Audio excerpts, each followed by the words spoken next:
विष्णु गुरुदेव महेश्वरा गुरु साक्षात परब्रह्म तस्मै श्री गुरवे नमः. तर आपण सगळे आता पुढचा जो विषय घेणार आहे तो म्हणजे दीपक दादा. किती जणांना माहिती आहे दीपक दादांविषयी? हात वर करता येईल? कुणाकुणाला माहिती आहे दीपक दादा? दीपक दादा नाव कुणी कुणी ऐकलंय?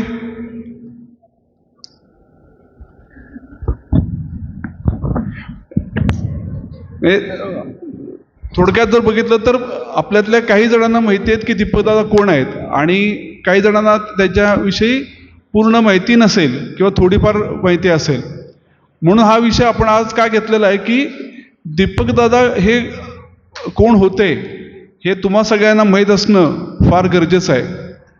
हे का गरजेचं आहे? कारण मी स्वतः जर मला विचाराल तर आम्ही खूप नशीबवान होतो की आम्ही दीपक दादांना जवळून बघितलंय, दादांना बघितलंय, दीपक दादांना बघितलंय आणि त्यांचा अनुभव घेतलाय.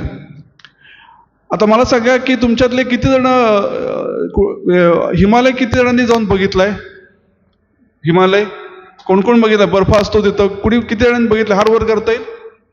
किती जणांना माहिती आहे हिमालय कसा असतो? कुणी कुणी बघितलंय? पण कसा असतो माहिती आहे का? आपण कोणाला माहिती आहे की कसा असतो हिमालय? हात वर करता येईल? हिमालय बघितलं की ना आपण? पिक्चर मध्ये बघितलंय का? फोटोत बघितलाय? कुणी कुणी बघितलंय? हिमालयाबद्दल माहिती कोणाला कोणाला? हिमालय कुणी बघितलेलं आहे? हात वर करा. गेलं नसेल तुम्ही पण बघितलंय असं किती जण आहेत की ज्यांना माहिती आहे की कसा असतो, कसा दिसतो? एव्हरेस्ट विषयी कुठे ऐकले? एव्हरेस्ट तुम्ही गेलाय कधी एव्हरेस्टवर?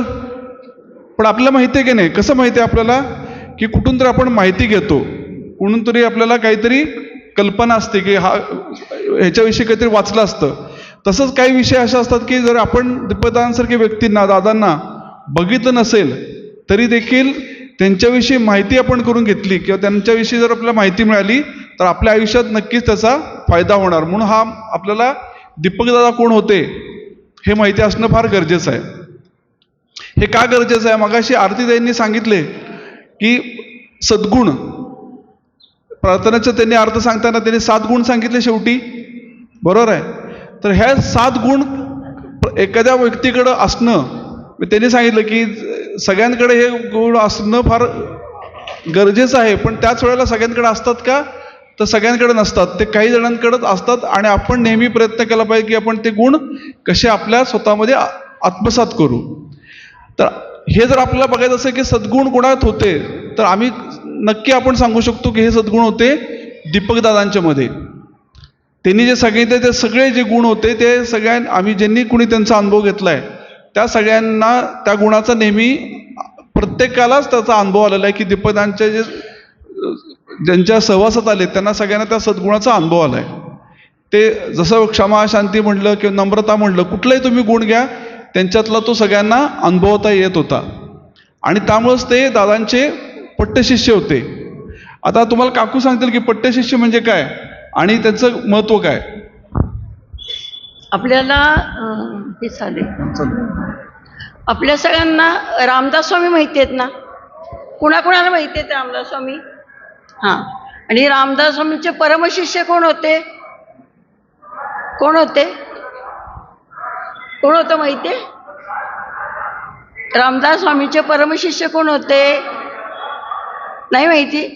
कल्याण स्वामी होते. कोण होते? कल्याण स्वामी. तर ते रामदास स्वामींची प्रत्येक गोष्ट कल्याण स्वामी करायचे. त्यांच्यासाठी ते उरमोडी नदी होती खाली, डोंगराच्या खाली, तिथून आपल्या गुरूंसाठी 2 हांडे मोठे भरून डोंगरावर घेऊन जायचे. जे रामदास स्वामींचं जे काम असेल ते अतिशय आनंदानं करायचे. तसे आपले दीपकदादा होते. दीपकदादा म्हणजे दादांचं सगळं काम दीपकदादा करायचे. आणि दीपकदादा वयाच्या 15व्या वर्षी दादांकडे आले आणि वयाच्या 15व्या वर्षापर्यंत दादा होते तोपर्यंत 91 सालापर्यंत ते सतत त्यांच्याबरोबर होते. आणि सगळं म्हणजे दादांचं पूर्ण काम दीपकदादा करायचे. मग त्यांचं पत्रव्यवहार असू दे, त्यांच्याबरोबर कुठं दादांना कुठं बाहेर घेऊन जायचं असू दे, सगळं काम दीपकदादा करायचे. आणि दीपकदादा 15 वर्षाचे असताना त्यांचे वडील गेले, त्यामुळे सगळी जबाबदारी दीपकदादांबरोबर पडली. त्यांना 4 भावंडं होती त्यांना, पण त्यांनी भावंडांचं अतिशय प्रेमाने केलं सगळं. 4ही भावंडांचं खूप प्रेमाने केलं. तर ते भावंडांना असं वाटायचं की आपले बाबा पण दीपकदादाचे, मित्र पण दीपकदादाचे, भाऊ पण दीपकदादाचे आणि सगळं दीपकदादाचे. इतकं प्रेमाने दीपकदादांनी आपल्या भावंडांचं केलं. आणि दादांचं तर ते प्रत्येक गोष्ट दादांची करायचे. म्हणजे सकाळी दादा पहाटे फिरायला जायचे, तर त्याच्या आधी दीपकदादा येऊन तिथं थांबायचे, मग दादांबरोबर ते फिरायला जायचे. त्याच्यानंतर दादांबरोबर ते जाऊन आवरून परत केंद्रावर यायचे. मग कामकाज करणं किंवा आरती, कामकाज, इतर दादांचे कुठले कार्यक्रम असतील ते पूर्ण वेळ दादांसाठी देत होते. पुढचे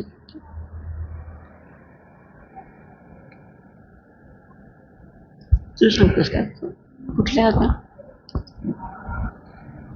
तर दीपकदादा हे वयाच्या 15व्या वर्षापासनं हे नेहमी दादांच्या बरोबर असायचे, जसं काकूंनी आता सांगितलं. मग त्यावेळेला आरती साधना असो, कामकाज साधना असो, दैनंदिन साधना असेल, नंतर मुलाखत साधना, या सगळ्यामध्ये ते नेहमी दादांच्या बरोबर असत. मग दादांची जी गाडी होती त्या गाडीला देखील सारथ्य हे दीपकदादा करायचे. आणि ती गाडी दीपकदादा फक्त चालवत नव्हते. ज्यांनी कोणी ते ॲम्बॅसेडर बघितलं असेल त्यांना माहिती आहे की ती गाडी ते खूप चांगल्या प्रकारे त्याची निगा राखायचे. म्हणजे ते गाडी व्यवस्थित मेंटेन करायचे. म्हणजे नुसती गाडी असं नाही, त्या काळात गाडी असणं फार मोठी गोष्ट होती, पण ती गाडी व्यवस्थित मेंटेन करून फार छान पद्धतीने ठेवायचं. ही सगळी कामं दीपकदादा अगदी तत्परतेने करायचे. आणि वंदिने दादांना ज्यावेळेला कधी गरज पडायची त्यावेळेला त्यांचे पाय चेपणेपासून त्यांना ते करायला खूप आवडायचं. आणि ते सगळ्या गोष्टी जे करायच्या यातनं आपल्याला शिकण्यासारखं काय आहे की कुठली गोष्ट लहान मोठी नसते, तर जी काही गोष्ट असेल ती आपल्या गुरूंसाठी मनाभावे कशी करायची हे आम्ही दीपकदादांकडून शिकलो. आणि सगळ्यात महत्त्वाची गोष्ट काय की जी तुमच्यासाठी महत्त्वाची आहे की जे कुठलंही आपण काम करू ते पूर्णपणे तन्मयतेनं आणि पूर्णपणे चांगल्या प्रकारे, जसं मगाशी आरतीताईंनी एक उदाहरण सांगितलं की दादा स्वतःचे कपडे स्वतः धुवत, तर त्याच्या बाबतीत असं म्हटलं जायचं की दादा ज्यावेळेला कपडे धुवून वाळत टाकायचे त्यावेळी नंतर कपडे ते वाळलेले कपडे असायचे ते घडी घालून ठेवावेत. इतक्या प्रकारे कपडे वाळत टाकायचं सुद्धा एक कला असती की जेणेकरून तुम्हाला नंतर इस्त्री करताना सोपं जाईल. या प्रकारचं परफेक्शन कामामध्ये कसं असलं पाहिजे हे या दोघांकडनं आपल्याला शिकण्यासारखं आहे. एकदा दादांनी कपडे वाळत टाकले होते आणि एक सेवक दादांकडे आले. त्यांना सांगितलं की दादा नाहीत किंवा दादा झोपले, तर ते म्हणले नाही, दादा 100% आहेत. कारण दादा इतके परफेक्ट, हे जे कपडे इथं धोतर हे वाळत टाकलेलं आहे ते दादांसारखं दादाच टाकू शकतात. त्यामुळे दादा इथं आहेत आत्ता, कारण ते त्यांनीच टाकलेलं आहे. म्हणजे इतकं दादांमध्ये परफेक्ट, म्हणजे त्यांना कुठलेही इकडं तिकडं जायला आवडत नाही, इतकं व्यवस्थित दादांचं असायचं. तसाच दीपकदादा होता. आणि दीपकदादांचं म्हणजे पुण्याला पुरून गेला होता, त्याचं धरण फुटलं होतं, पानशेचं धरण फुटलं होतं. तर तेव्हा खूप सगळ्यांचंच पुणेकरांचं, बऱ्याचशा पुणेकरांचं नुकसान झालं. तर तेव्हा दीपकदादांच्या आई जिजी सगळ्या मुलांना घेऊन ते पाणी ओसरून सगळं व्यवस्थित होईपर्यंत 2 महिने त्या कोल्हापूरला राहायला गेल्या. पण दीपकदादाची आणि प्रदीपदादाची शाळा चालू होती, म्हणून मग ते दोघंही 2 महिने दादांपाशी राहिले होते. दादा त्यावेळेला शनिवार पेठेत राहायला होते, तर तेव्हा तिथं ते राहिले होते. त्यांना त्या 2 महिन्यात त्यांना पूर्ण म्हणजे ते लहान होते, दादांची सगळी माहिती किंवा दादांबद्दल प्रेम किंवा हे असं सगळं त्यांना खूप मिळालं दादांकडनं. आणि दादांनाही दीपकदादाकडनं खूप हे मिळालं. गुरूंचं प्रेम विषयी त्यांची एक अशी आठवण आहे की दादांना एकदा आजारी असताना त्यांना काकडीच्या वासाचा त्रास व्हायचा. मग त्यावेळेला जसं दीपकदादांना लक्षात आलं की दादांना हा त्रास होतोय, त्यावेळेला त्यांनी स्वतः देखील ती काकडी खाणं बंद केलं किंवा कमी केलं की आपल्या गुरूंना त्रास होऊ नये. म्हणजे ही खूप छोटी गोष्ट आहे, पण या छोट्या गोष्टीतनं काय दिसतं कृतीतनं की आपल्या गुरुविषयीचं प्रेम आणि त्यांना जर होणारं मायामुळे जर काही त्रास होत असेल, अगदी छोटाचा छोटा, तो देखील मी कसा टाळू शकतो. तसंच एक ऑस्ट्रेलियातल्या एक जोडप्यांची गोष्ट तू सांग. सांग. एक ऑस्ट्रेलियातील जोडपं होतं जे दादांना भेटायला आलं होतं आणि त्यांनी ओंकार साधना दादांकडून शिकून घेतली व दीपक दादा त्यांना रोज हॉटेलमधून द्वारकामाईत घेऊन यायचे आणि परत सोडायला जायचे. ज्यावेळेला त्यांचं भारतात त्यांनी साधना शिकली आणि असं झालं की आता त्यांना परत जायचं आहे, त्यावेळी त्यांनी दादांना विचारलं की आम्ही आता मायदेशी गेल्यावर म्हणजे परत त्या ऑस्ट्रेलियाला गेल्यावर तुमच्याशी आमचा कॉन्टॅक्ट कसा होईल. तेव्हा दादांनी त्यांना साईची एक प्रतिमा दिली व त्यांनी सांगितलं की हा ट्रान्समीटर आहे व माझ्याशी तुला जर संपर्क करायचा असेल तुम्हाला तर ह्याच्यासमोर बसून तुम्ही साधना करा, तुमचा ॲटोमॅटिक माझ्याशी कनेक्शन किंवा संपर्क हा होईल. अशा प्रकारे दादांनी त्यांना एक प्रतिमेच्या माध्यमातून म्हणजे परदेशातल्या लोकांना कसं जोडलं ह्याचं एक त्याच्यासाठी तुम्हाला माहितीसाठी एक उदाहरण सांगतो. आणि ह्यात सुद्धा दीपकदादा हे दादांच्या बरोबर म्हणजे त्यावेळी देखील होतेच. दीपकदादा फक्त आणि ज्यांनी दीपकदादांना भेटलेले आहेत त्यांना माहिती आहे की दीपकदादा म्हणजे अशी एक व्यक्ती दादांचे पट्ट शिष्य आपण जसं आत्ता सांगितलं तसं त्यांच्यावर नेहमी सावलीसारखे असायचे. म्हणजे खूप कडक होते का, खूप शिस्तप्रिय होते का, खूप म्हणजे त्यांच्याशी बोलायला घाबरायचं का, तर असं काही नव्हतं. ते शिस्तप्रिय होते. आपल्या कार्यामध्ये दादाने आपल्याला शिस्त घालून दिलेली आहे त्यामुळे ते शिस्तप्रिय होते. पण दीपकदादांशी बोलायला कुणाला भीती नाही वाटायची. म्हणजे कुणी जरी गेलं आणि आम्ही बघितलं की लोक दीपकदादांसाठी असं असायचं प्रत्येकाला की 1 मिनिट जरी दीपकदादांशी बोलायला मिळालं तरी लोकांना खूप बरं वाटायचं, खूप छान वाटायचं. पण अशा आपल्यासारखे भेटणारे त्यांना हजारो लोक होते आणि लोक त्यांना अगदी आम्ही बघितलेलं आहे की लोक आले की सांगायचे की दीपकदादा माझा मुलगा पुण्यात राहायला आलाय, त्याला घर मिळत नाहीये भाड्यानं, तुम्ही काही करू शकता का मदत. म्हणजे यापासनं म्हणजे आम्हाला असं वाटायचं की अरे हे प्रश्न तुम्ही स्वतः पण सुटू शकता. पण लोक कुठल्याही प्रकारचे प्रश्न त्यांना विचारायचे आणि दीपकदादा पहिला माणूस असो किंवा 100वा माणूस असो ते त्याच तन्मयतेनं त्या शांततेनं बोलायचे. मगाशी आरती त्यांनी सांगितला की एक गुण नम्रता तो आम्हाला तो पदोपदी बघायला मिळायचं की ते एवढे मोठे असून दादांच्यावर सारखे असून देखील ते कुणाला काय बोललं तर कुणाला काही असं वाटलं पण नसतं. पण ते कधी कुणाशी रागवायचे नाहीत, अतिशय प्रेमानं. म्हणजे दादांचं जे म्हणणं होतं की माझा सेवक कसा असावा तर त्याचं ते मूर्तिमंत उदाहरण होतं की आम्ही नेहमी म्हणायचो आम्ही त्यांच्याकडनं बघून खूप गोष्टी शिकलो. जसं प्रत्येकाच्या आयुष्यामध्ये कोणतरी एक आपण म्हणतो ना की समजा क्रिकेट म्हणलं तर आपलं कुठलं नाव आठवतं, सचिन तेंडुलकर, बरोबर की त्यातलं एक दैवत आहे की सचिन तेंडुलकर म्हणजे कुठल्या क्षेत्रातलं.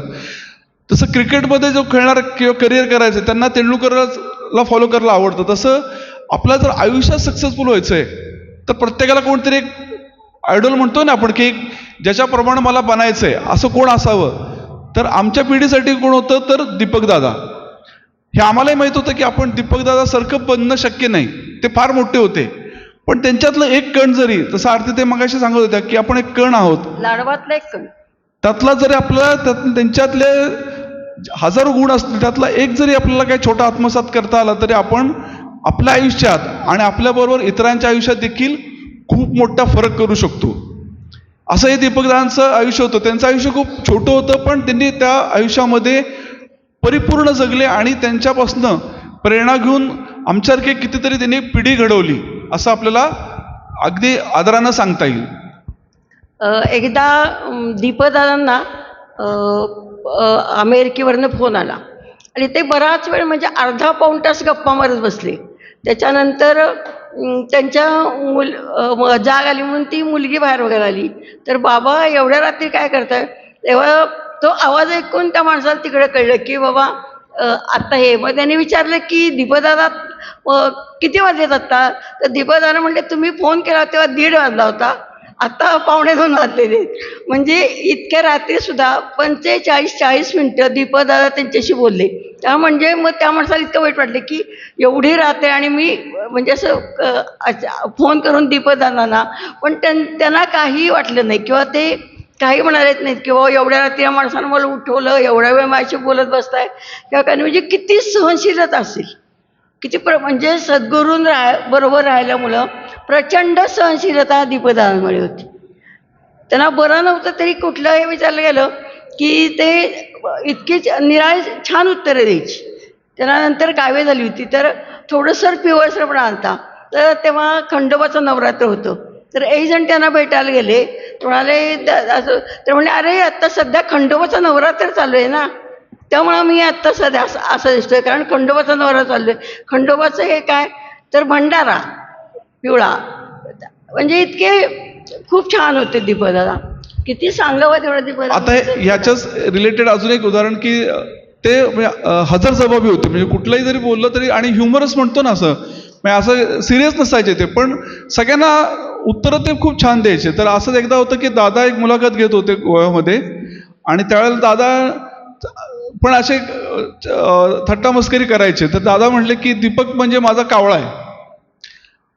सगळे म्हणले दीपक कावळा म्हणलं, लोक पण जरा थोडी हे झाली की असं कसं काय म्हणतात दादा. तर दीपक दादा पण हसत म्हणले की दादा मला खूप तुम्ही मोठा मान दिला कावळा म्हणून. ते म्हणले कसं काय.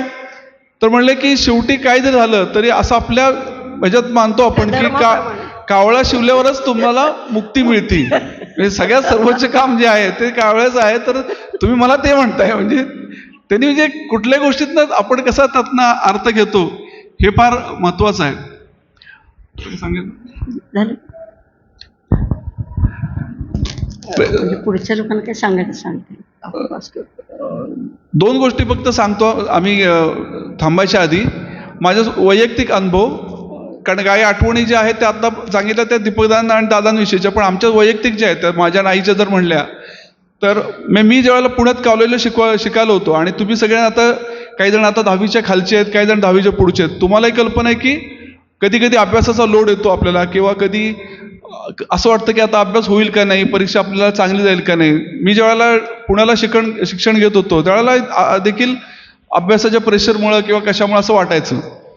तर मी त्यावेळेला पुण्यातलं आपलं जे केंद्र आहे तिथं जायचो, जिथं दीपकदादा कामकाज करायचे किंवा आरती म्हणायचे. आणि एक त्यांच्याकडं साधनेनं दादांचा सहवास, आणि ते आपण म्हटलं देवाचा अवतार, की आम्ही देव बघितला नाही, ते आम्ही म्हणतो की आम्ही देव बघितलेला आहे, का तर आम्ही दीपकदादा आणि दादांना बघितलंय. तर मी बऱ्याचदा असं जायचो की केंद्रावर जायचो आणि फक्त कामकाजाचा विडा लावायचो नाही, काही करायचं नाही. साधनं झाली की आरती झाली की बसून राहायचं. दीपकदादा कामकाज करत असतील तर त्यांना फक्त बघत राहायचं. आणि बरेचसे प्रॉब्लेम त्यातनंच माझे सॉल्व्ह व्हायचे. म्हणजे जे काही प्रेशर आले, टेन्शन आले, वेगळं काही करायला लागायचं नाही. त्यांना बघितलं दीपकदादांना अर्धा जरी, कधी कधी ते म्हणायचे अरे तुझं काही काम आहे का, नाही तुम्हाला फक्त भेटायला आलो म्हणायचे. तेवढे ते बघून हसायचे. आणि त्यांचं आपल्याशी 30 सेकंद बोलणं आणि हसणं सुद्धा इतकं मोठं असायचं की त्याच्यावर मग पुढचे 6-6 महिने सुद्धा निघून जायचे की नाही दीपकदादांनी त्या दिवशी आपल्याकडे बघून हसलेत. मग हा माझा एकटाच नाही, त्यावेळेच्या सगळ्या आमची जी पिढी होती त्या सगळ्यांचा अनुभव असं होता की त्यांना बघितलं तरी तुमचं कामं व्हायची. आणि माझ्या वैयक्तिक बाबतीत असं आलं की मी आधी डिप्लोमा केला होता आणि मी नोकरीला लागलो होतो. पुण्यातल्या एका चांगल्या कंपनीमध्ये नोकरी लागली, म्हणून मग मी डिप्लोमा झाल्यानंतर मी तिथं सुरू केली. पण माझ्या आईची अशी इच्छा होती की डिप्लोमा करून थांबू नये किंवा पुढचं शिक्षण घ्यावं, त्यामुळे ती दीपकदादांना नेहमी फोन करायची. आणि एकदा दीपकदादा असताना असाच तो विषय निघाला. तर ते आईला म्हणले की अहो तुम्ही वहिनी काय काळजी करताय, तो डिप्लोमा नाही, तो म्हणले डिग्री नाही, तो MBA पण करेल. त्यावेळी आमच्या डोक्यात पण नव्हतं काय, मी नोकरी कंटिन्यू करणार सगळं होतं. पण कालांतरानं मी नोकरी सोडली, माझी डिग्री पूर्ण केली. मी देखील विसरून गेलो की दीपकदादांनी सांगितलं होतं त्याप्रमाणे म्हटलं आपलं आता डिग्री झाली पूर्ण, चांगली नोकरी लागली. साधारण त्यानंतर माझी नोकरी लागल्यानंतर एक 8 वर्षांनी कंपनीनं आमच्या काही लोकांची यादी केली की ह्यांना कंपनीच्या खर्चाने MBA करायचं. पुण्यामधलं एक सिम्बोसिस नावाची मोठं कॉलेज आहे, तिथून आम्हाला कंपनीच्या फायनान्सनी MBA साठी पाठवण्यात आलं. आणि माझं MBA पण पूर्ण झालं. मी दीपकदादांचा शब्दब्रह्म जो होता त्यांनी त्यावेळेला जे वाक्य म्हणलं होतं की अहो तुम्ही काळजी करू नका, डिग्री काय तो MBA करेल, ते दादांच्या आणि दीपकदादांच्या आशीर्वादानं पूर्ण झालं. असे आमचे भरपूर अनुभव आहेत. वेळ फार कमी पडेल, पुढचे विषय आहेत. पण सगळ्यांना सांगायचं, तुम्हाला तुमच्या नवीन पिढीसाठी सांगणं गरजेचं आहे की आमच्या नशिबानं, आणि आम्ही तुम्हाला सांगण्याचा प्रयत्न का करतोय तर वंदिने दीपकदादा हे सगळ्यांना माहीत असणं फार गरजेचं आहे. आणि प्रत्येकाने आता आरतीतही सारखी सांगतीच आहे की प्रत्येकाने साधना केली पाहिजे. ती काय सांगते, जेवायचं राहिलं तरी एक वेळ चालेल, पण साधना ही केलीच पाहिजे.